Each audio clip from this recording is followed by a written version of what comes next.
Today I'm going to be telling you guys the good, the bad, and the ugly of taking a gap year.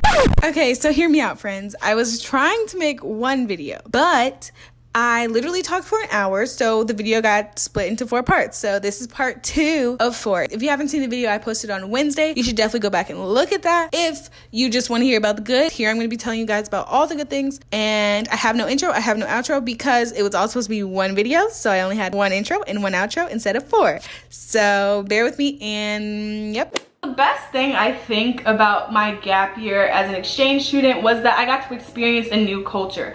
As an exchange student, you really get to experience the new culture in a way that a lot of people don't get the opportunity to do, because I went to German high school. Like, I lived with a German host family. I was all the way in the culture, okay? I did the things that my host family did. I went on trips with my host family. I celebrated holidays with my host family and my friends. I went to parties in Germany, and that's something that I really don't take for granted. I really love the fact that I got to do that. A lot of people, you learn German, you learn about a culture, but what is it really like to live in that culture? It's really hard for people to do sometimes, because you're always going to be seen as like an American, and so they're going to treat you different and you're not going to be fully in the culture. But one thing I can say is when you live with a host family for a long enough time, like, you're a part of that family. They're like, okay, Zora, come on, we're going to the store. Y'all all going to the store together. Or, okay, Zora, we're doing this. Like, it just makes sense that you're coming with them. You're becoming a part of that culture, becoming a part of their routines, and you're forming your new routines around what they have going on. The second good thing is travel. I got to travel so much. So my program doesn't want people to travel in the first half, because they want that first half to basically be you getting used to your host family, getting to know them, and they don't want you traveling all over the world, because they're like, that's not what you're here for. But the thing is, I was traveling all over anyway, because I moved host families 3 times within that first part where they wanted us to get to know our host families. But whatever, that's besides the point. So basically, yeah, I got to travel, and it's so much easier in Europe because everything's kind of right there. You could take the train to another country. You could take a Flixbus, that's cheap and not comfortable, but you can take a cheap bus to another country. The options are endless. Travel was just so much easier. Even though my study abroad year was a scholarship, so I went for free, these are things that you have to pay for. So shout out to my parents, because I got a lot of help. Keep that in mind if you're trying to take a gap year that is also an exchange year, or if you're thinking about doing CBYX. They pay for your travel but not your living expenses. So okay, the next good thing is my friends and my host family. So I made great friends in Germany, even though sometimes making friends is definitely hard. Making friends is hard in America sometimes, like, okay, but like once you get over the hump of having to do it, these friends are friends I still talk to, I still follow on social media, and I really appreciate them. Also, living with the host family, you really get to know, like, living the lives with someone else, like, they really are just bringing you into their family. And with CBYX, the host families don't get paid, so they're just doing it either out the kindness of their heart or because it's like an enriching experience for them that they also want to get out of it. And I really appreciate my host families for taking me in, because it's something for everybody to learn out of that experience, whether you're the host family or you're the host child.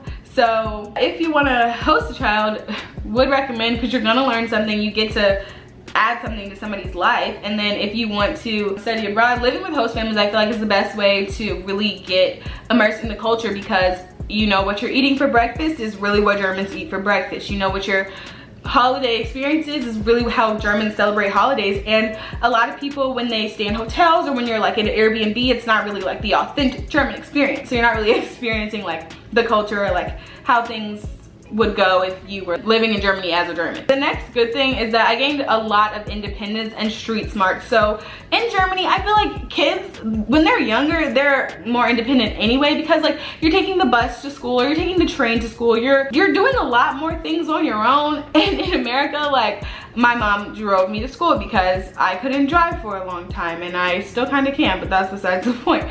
But yeah, I just gained a lot of street smarts. I gained a lot of know-how generally, and then also with that came freedom. You don't have to wait until your mom in America says, yes, you can do that. Like, this is your choice. Like, do I want to make this decision? Yes or no? Like, it's up to you. You have to think like about how those things are going to affect you. And if you're coming straight out of high school, if you're still in high school doing this program, it could be a big shift, because you go from like having your life be very much influenced by your parents, or even if you're not super influenced by your parents, it's just going to be very different. Your ability to choose what you're doing, what you have going on. Like, do I want to do this or do I want to do that? Do I want to go to a party or do I want to stay at home? It's a lot less asking for permission, even though you definitely have to ask for permission from your host family, because if they don't want you coming home at 6 a.m. then that's, you kind of got to be like, oh, okay, I'll respect that, because you do want to sleep, huh?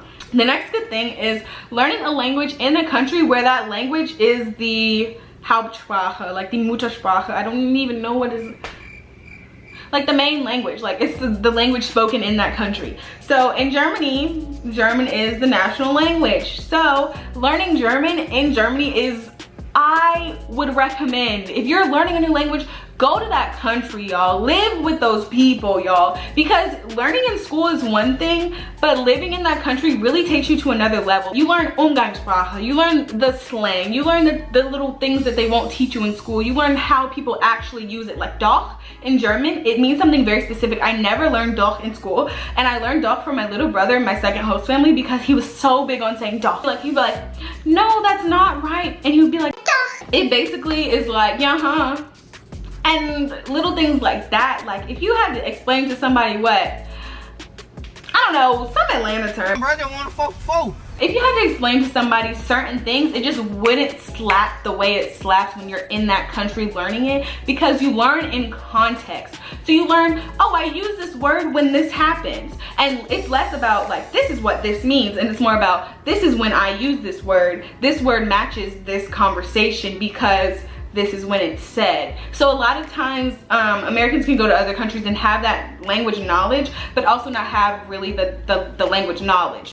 So like I said before, I have no outro because I filmed this all as one big video. So if you want to see the rest of my video, make sure you like, comment, and subscribe. There's part 3 and 4 coming, so stay tuned for the bad and the ugly, because I know y'all want to hear the tea.